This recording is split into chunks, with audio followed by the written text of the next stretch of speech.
Dans cette annexe, nous allons voir l'importance de bien spécifier l'encodage des caractères.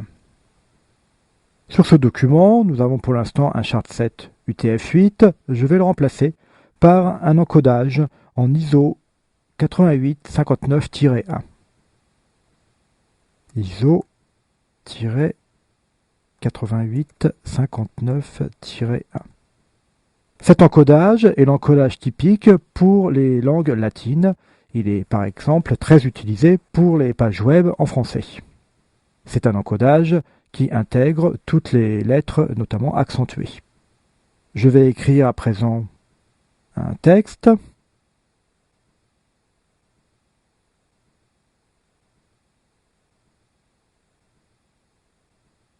Voici.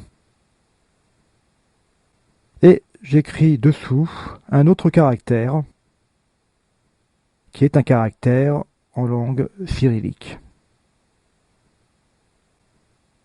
Nous allons enregistrer le document et le visionner dans un navigateur. Dans le navigateur, ces différents caractères, notamment les accentués ainsi que le caractère cyrillique, ne s'affichent pas correctement. Ceci vient du fait que, en chart7 ISO 8859-1, les caractères accentués ainsi que les caractères particuliers doivent impérativement s'écrire avec ce que l'on nomme des entités. Donc par exemple, pour écrire ce caractère I tréma, nous devons écrire une entité. Donc une entité commence toujours par l'esperluette, puis le caractère I, UML et un point-virgule. Nous avons ainsi écrit ce I tréma qui signifie le UML signifie umlaut. Ensuite, nous avons cet accent qui est un accent aigu et acute. Point virgule. Et enfin, pour le caractère CCD, nous écrivons l'esperluette, un C, puis cédille, point virgule.